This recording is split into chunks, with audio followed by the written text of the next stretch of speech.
Hey guys, and welcome to the latest edition of Trinidad on TV, where today I've got a fantastic guest for you. We're going to be delving into the world of mental health today, and it's a pleasure to welcome Mr. Sam Padmore. Sam, welcome to the show. Thank you for having me on, Chris. It's a pleasure. Yeah, it's fantastic. Obviously, we've had some great chats previous to coming on the podcast, and you know the work you're doing is absolutely fantastic over in Merseyside. So, do you want to tell the listeners a bit about what you do and sort of how you got into your line of work? So what I do basically at the moment, I'm a wellbeing and welfare coach for an organisation called Evo Sport Education. So what we do is that, well, what I do, I should say, is I create programs and I delve into basically the mental health, wellbeing and fitness side of things. And I create a program. And what I do then, I'll go out and deliver it to certain organisations or certain clients, depending on who needs it and who wants it. Usually, if it's generic, what it entails is emotional intelligence, mental health literacy, emotion regulation, fear and anxiety management, diet, nutrition, physical activity and fitness, all them sorts of elements that we put into the programme. However, at the moment in time, we're creating about 8 to 10 programs for traineeships.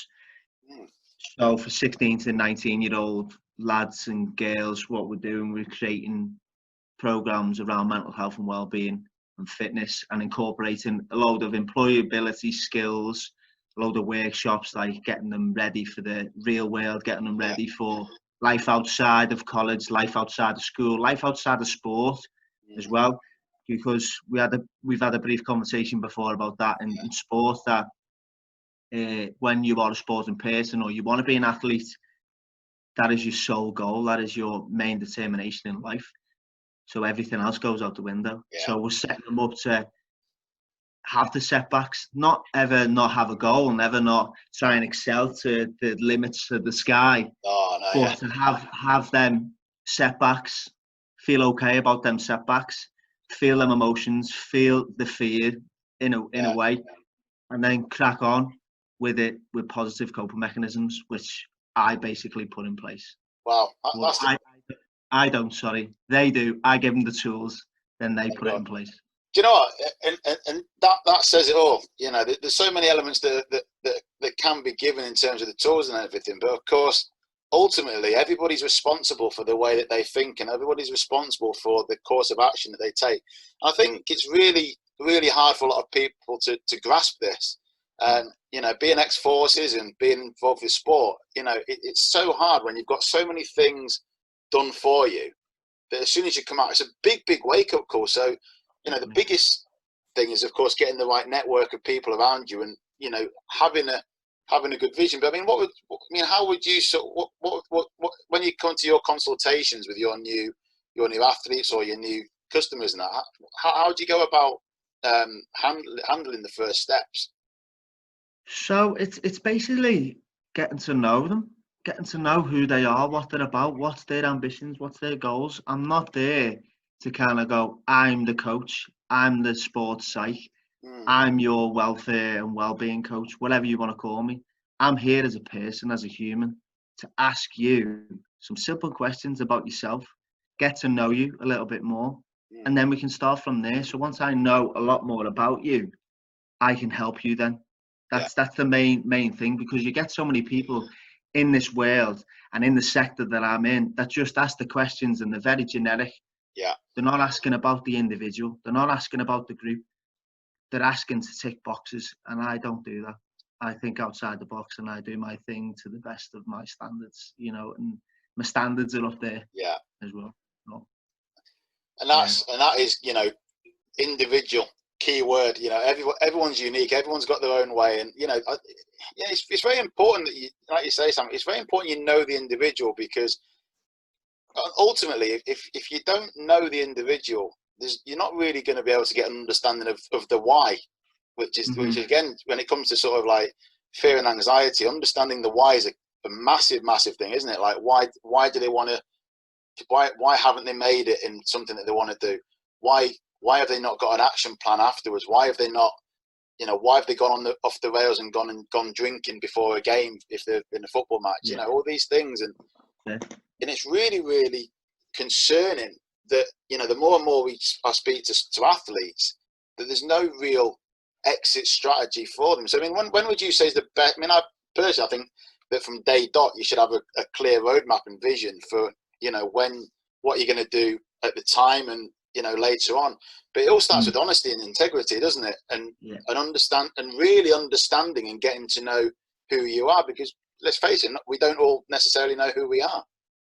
Yeah, 100%. Totally agree, Chris. As well, to add to that point, is that a lot of my work that I do is to do with empathy and being empathetic. At the end of the day, I've been in athlete's shoes. I've been there when I've wanted to be something. I've wanted to be a footballer. I've wanted to be a jiu-jitsu practitioner. I've wanted to be an MMA fighter. And at the end of the day, I've looked at it logically, and I've looked at, why am I so drawn to this emotional stability role, this well-being and mental health setting? Why am I always attracted to the emotional side of sport and athletes?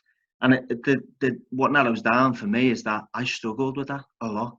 Yeah, I know how it felt. I was there. I was in them shoes. So whenever an athlete or any other child or teenager or even adult says to me, "I've got this problem, I've got that issue," and something as simple that I'm frightened to even put my boots on.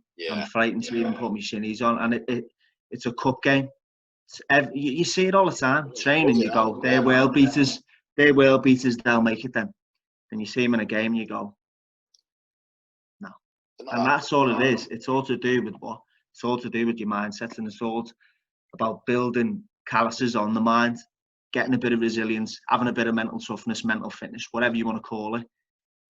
So I try and get in their shoes. I try and fill their shoes personally, so then I can go, right, I know what the problem is. What would I do? How would I implement things? How would I change things? Because it's not about curing. It's not about fixing. It's never about that, because you cannot fix it. You cannot cure it. It is who you are. But what you can do is put positive coping mechanisms in place for you to pursue your career, to be successful, to be anything you want to be. And that's how simple it is. With your words, implementing it physically, that's the hardest part. You can say it up there, you can do it up there, but if you don't add the practicality of it, it doesn't work at all, does it? And I suppose the biggest reason for that is because especially when you look at grassroots athletes at the moment, there's a lot of pressure put on kids, especially kids, to perform. If they give the ball away, the mums and dads on the sideline, they're effing and jeffing, they're giving them a good, they're telling them, well, not a good, they're telling them that they're rubbish and they need to do better. And that, instead of just letting the kids self-teach, it's like Kasper Schmeichel yesterday, for example. He played, Leicester lost to Bournemouth 4-1 yesterday. And the first thing Kasper came out and said is, look, it's nothing to do with the boys. It was my mistake that cost us the goal, and we've got to dust ourselves down and learn from that. I've accepted responsibility. The lads know that. I've apologised to the lads. I apologise to the fans. And it's taken, again, ownership. He's taken the ownership, and people are afraid to do that because of how they're going to get perceived. And this again comes down to having the right environment, and I suppose understanding who you are and where you want to be. Because if you're wanting to be a professional athlete and you've just been released from a club, then the last thing you want to be doing is thinking, right, well, I was playing for this team on Saturday that are League Two in the Youth Alliance, and then on that Saturday night you're out getting drunk, and then Monday you're getting told you're released. So straight away, your lifestyle is going to impact on your next career move, and it's a really, I mean, in terms of fear, we've all got our conceptions of what fear is, but how would you handle fear, or what is fear? Sorry, I'm just smiling at that, Chris, because that is my Nesh, I should say. It's my go-to fear. I do a lot of work on fear and fear management, anxiety management. it is all about having fear as a friend. It is all about feeling the fear and doing it anyway, especially in regards to what you want. So you've got an objective. Say we've got our list here. What we're going to do? Yeah, we want that. We want this. We want that. How do you get there? So it might be, I want to play in League Two. It could be something as simple as that for a pro footballer. And at the moment, they're at a League Two club. They're in the youth development. So how can we progress to that first team? Well, hang on a minute. You don't perform well at the cup games, or you don't perform well when the going gets tough. Yeah. So what do we have to do then? And they'll go, be tough. Yeah, there's an element of being tough, but what do you have to do, you personally, when you're playing? And it'll be like, make them think about what the impact they can create. If there's something in the game that they play up front, they're a striker, and the centre half that is playing against them always gives them a tough time, gives them a terrible time. Yeah. What do they do then? They're always cowering, they're always ducking, they're always diving out of tackles. What do? You toughen your mind, you toughen yourself. You give him the pros and you give him the cons. You go, so what happens if you just keep getting up? Do you think that centre half's going to get frustrated, angry? Yeah. He's going to want to put it in harder on you. If you're resilient to his tackles, you're resilient to his little shove in the back, or you're resilient to his little elbow on top of your shoulder or top of your head. You just get up, dust yourself off, you get going again. Well, the next time you skin him, next time you put it through his legs, next time you score, you get the free kick, and you score the free kick. You almost want to humiliate them, don't you? But without bullying and tell him who's boss. There's a fine line between bullying and toughness. Yeah. There's a fine line, and the thing is with that, you can't stand bullies. But what's that centre half doing to him then? Yeah, exactly. And that's a fine line. He's playing his game. He's not technically bullying. He's playing to his strengths. You play to your strengths. He plays to his strengths, and then it's a combination of you both playing to your strengths, and that's a fantastic game of football, then, isn't it? Yeah, exactly. But it's taking them steps too far. So 2-footed tackle comes in. No need for that. You don't need to do that. You don't need to be hitting the other player. That centre half might think he has to, but again, that narrows down to the emotion regulation. Similar to myself, when I used to play centre half, or I played at the back. Sometimes, if a lad did get the better of me, they'd play on my mind. When I was a kid, they'd play on my mind, and the whole game would revolve about that player, which is not a problem. But I'd want to do other stuff rather than get the ball. Yeah, so there's an element of control, there's an element of regulation, and that's why when I talk to these lads, these girls, I go, I've been sat where you're sitting. I felt how you felt. And for the youth today, and even adults, they recognise that and go, he knows what he's talking about. He knows exactly how I feel. He knows, he's been there. He's bought a T-shirt, and he's failed over and over and over and over again. Yeah. And it takes a lot to say you failed. It takes a lot to say you failed at something. But for me, you learn more sometimes from a fail than you do from winning. You know, it's a test of character, isn't it? It's a test of character, and you know, if you really, really want to get somewhere, you fail it, thinking, bloody hell, how have I failed that? It's quite funny going back to the days of when we were playing. I remember playing left back at one point, and I used to have this winger used to come up to me all the time. He's like, God, if you tackle me again, or if you nudge me, if you get a ball past me again, I'm gonna come and find you at 6 o'clock tonight and batter you.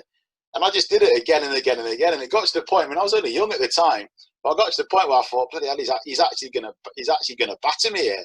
And I just literally got the ball. I just passed it to me, mate, next to me, and let him do it instead. It proves that you know, when you're consistent with something, then it does have an effect. And whether that's playing mind games with somebody, or whether that's, you know, or whether that's just, you know, taking a positive action forward. But everything that you fail, obviously, you've got to reassess it, haven't you? And in order to 100%. Move forward. So 100%. It's elements off the pitch as well that people don't realise. People go, how are they so good? How do they do that? Do you see the hours they put in? Yeah, Do you exactly. see the number of hours they put in for years and years and years? No, of course you don't. Of course you don't. You just see who they are now. You see them playing in the game, and that's what it is about. You've got to dedicate yourself. You've got to put yourself in them predicaments where you know you're going to excel. So you put yourself hard through training, and that's mentally and physically. When it comes to the game, you're going to be the best. You're going to feel the best, and if you feel the best, you're certainly going to perform the best. It's as simple as that. 100%, and that is it, and it starts with having that vision and having the clear roadmap, isn't it? I mean, it's quite interesting because, of course, when it comes to creating a roadmap to get into your end goal, rightly say, we're always going to fail at some hurdle, but it's always that one step backwards takes 2 steps forwards, isn't it? And this is where people they've got to be able to overcome overwhelm. And something I've said, Sam, to a lot of people, and a lot of people frown at me at this, I always say, if you're overwhelmed, you're disorganized, and you've not really got a structure to how you handle things. Because if you're overwhelmed, you're obviously doing too much and not focusing on what is important to you or what should be important to you. I mean, what's your sort of thoughts on that? For me, Chris, I think there's an element of it that you are right, but again, it's opinions, it's perception. Yeah, exactly. For me, overwhelmed can be taken in different circumstances. So for me to be overwhelmed in a situation, that might be overwhelmed that you've actually scored a goal, overwhelmed that you've won that 50-50 challenge, overwhelmed that you've actually, when you're 16, you've got your contract. You know, that sometimes is a feeling of overwhelmed. But I know the side of what you're saying, that side of overwhelm sometimes. Yeah, it's like a coin. So it's like bump. It's like it can go either way. So it's the same with that 16-year-old lad if he's getting or she's getting a contract, and then another young person doesn't get their contract. They're both probably going to be overwhelmed. They're both going to have a sense of overwhelmed feelings. But it's specifying what that overwhelming feeling is. Is it an overwhelming feeling of guilt, disappointment, sadness, anger, or is it happiness? Is it modesty? Is it humbleness? Is it overconfidence? There's so many elements to feeling overwhelmed, and that's the missing link. Like with these young people, I didn't know how I felt some days I don't even know how I feel as an adult, never mind as a child. Exactly. So how are you supposed to expect them as young people to understand their feelings, especially with what's going on nowadays? Especially. This is where you've got to sort of take a step back every now and then, haven't you? And one thing I say to my athletes is try and have a weekly meeting with yourself where you sit back and you just have a reflection. You know, you sit there, pad of paper, pen. What's gone well? What's worked well for me this week? Right, I've been out for 3 runs. I wanted to go out for 4, but I've been out for 3. Why did you not go out for 4 for your 4th one? Well, I had a bit of a tweak on my hamstring. I thought it would be a better idea to rest it. So they've turned the negative of not doing a 4th one into a positive by thinking, right, well, I've rested it, so I'm going to be able to now maybe next week do 4. And there's a lot of people do put a lot of pressure on themselves. And you know, the more athletes I speak to at the moment, you know, they put so much effort into doing things, and you know, speaking to players coming from like Germany and Barbados and Nigeria, and they turn around and they're like, I want to come to the UK to play in the EFL, or I want to play in the Premier League. Okay, but what are you doing at the moment to get there? Well, I'm doing my studies. I'm playing with my club.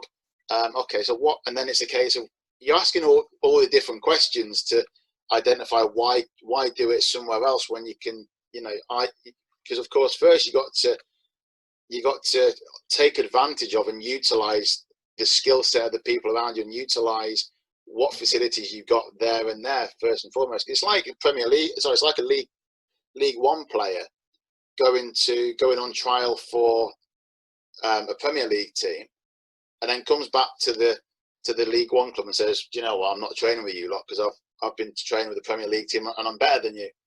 And it's one of those, isn't it? You just got to be appreciative of what you have got, and build and find and identify a way to build on that to progress you forwards. Suppose that's all dependent on the personality. It's does, like that could work for some people. For some people who are just that talented, just that gifted, mentally and physically, they can afford to do that. They can do that in that. But let's be honest, that is the low percentage of people. Yeah. Prime example, you look at that Last Dance documentary, Michael Jordan. Yeah. You look at that and you go, there's no one like that. There's no one that close like that in the world of sport who's ever played a certain sport, especially a team sport as well. Now, you can look at your Messis, you can look at your Ronaldos, you can look at all these sorts of other athletes in football, but the pinnacle of sport in a team sport, in team games, it's just Michael Jordan. His attitude, and I'm not saying that's the right attitude to have, but if you want to be successful, if you want to win all the time, if that's your main ambition, main objective, then winning is your goal. Yeah. Simple as that. That was what he was about, wasn't it? Yeah, and it's what you got to do. Again, it's talk about the fine line between arrogance and confidence, isn't it? And there are, you could say something. There's so many fine lines between a number of areas, isn't there? But you know, when you've got belief in your ability, if you haven't got belief in your ability, then it's highly unlikely that you're gonna progress. And you've got to be arrogant. You've got to turn around and walk around with your chest out. Do you know what? I'm here. I'm here. I want to be noticed. But it's what you're going to do to get yourself noticed that appeals. And when you look at, definitely. And of course, Last Dance with Michael Jordan, the fact that, he's having a film made about him, and you look at all of the players that played in the NBA, and he's got a pair of trainers made after him, Nike Jordans, and they're still being worn 20, 30 years after he retired. He was in Space Jam, the film. He's having this done about him. People still talk about him these days. Shirt sales of his number 23 shirt Jordan are still being sold because of the impact that he had on everybody else. Definitely.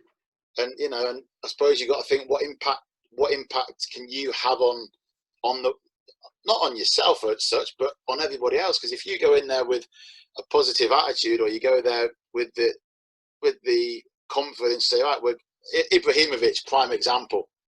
I think he came out the other day and said, right, this is AC Milan. We've got a manager coming in, but I've never heard of him. AC Milan deserves a big name manager. And you're like that thinking, who is he to say that this guy's not a great coach? But at the same time, he's right in what he says, because AC Milan are a huge club. They've got huge players, so they should have a huge manager. But it just goes to show that there's a right time, or there's never a right time to do something. And you've got to grab the bull by the horns and just get on with it, haven't you, really? Definitely. There's an element of luck involved as well. And that is only slight luck, whether you're in the right place at the right time. Sometimes that can work for you. Sometimes I've had the game of my life when I've been playing a football game.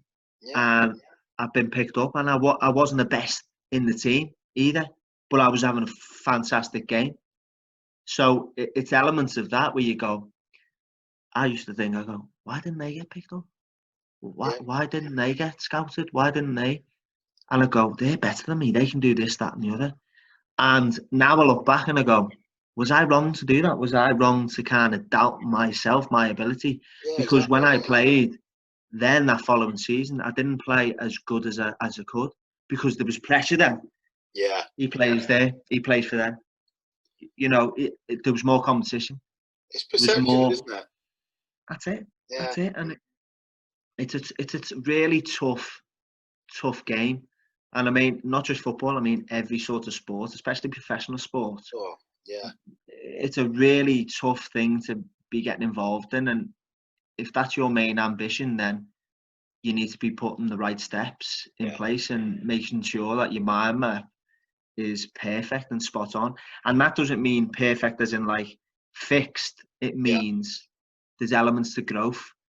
What one element could be there, add to there, add to there, add to there, add to there, add to there.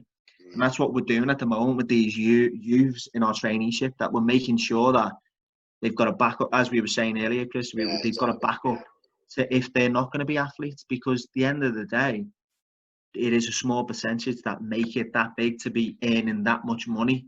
So people have to do different jobs. People have to have different career paths, like ourselves. That's the element of life as well. So there's a lot of elements of life skills involved to what we do, what I do, should say. Keep saying we. It's, do you know what? Yeah. We say we quite a lot, don't we? As coaches, as individuals, because, and I think the reason behind that is we don't give ourselves the credit for delivering what we deliver, because obviously when we say we, it's a collective thing, isn't it? And we acknowledge the help and the support and the guidance of those around us, don't we? And we again, and you know, that's just how it goes. But again, you know, touching upon it, it all does come down to the individual, doesn't it? And you know, how well do they know themselves? What are their strengths? And you know, being able to analyze what, you know, and be really honest with yourself. I mean, I did on one of my mentoring calls the other week. It was I sat down and listened to my mentor. Literally, literally ask why for every simple question he did. Why do you want to, you know, what do you want your business to be? I want $5 grand. I want to win. I want to get $5 grand a month. Why do you want $5 grand a month? So that I can support my wife and kids. Why do you want $5 grand to support your wife and kids? So we can go away on holiday and become a stronger family. But why do you want to do that? Because that way I've got security. And it's that five whys, isn't it? And I think there's a saying that if you can't explain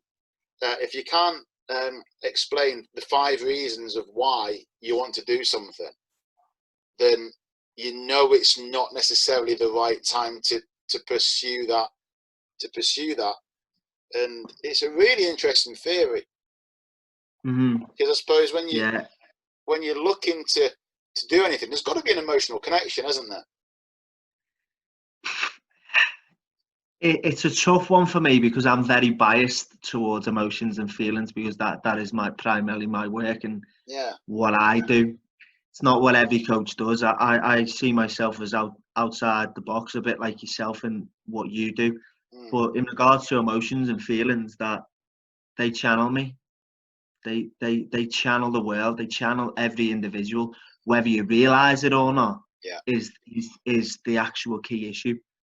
And some people don't. Some people don't analyse things. Some people don't analyse their own self, their own feelings, their own emotions. So my job as a coach, as a sports psych, as a wellbeing practitioner, what I try and do is make sure that they're implementing their own emotions accordingly to the situations, whether that's in life, whether that's in sports, whether that's anywhere. Give the tools to allow to work with themselves, because at the end of the day, I remember being a child, and I remember being a teen. I remember being just last week. And you just, if you stop and think, sometimes that's the best thing to do. Stop, analyze the situation, think about and go, is this the right way to be handling this? Is this the right way to be feeling? Because some people feel that they shouldn't feel like that. Exactly. People feel like, prime example, when I said I was playing and then I got scouted, I was feeling like others were better than me. But if I said it, people would have probably said, oh no, you deserve, you had a blinder there, you deserve, you're one of the best players here. But I didn't say anything, didn't communicate. I didn't say anything to my old fella, didn't say anything to the coach, didn't say anything whatsoever. I tried to deal with it on my own.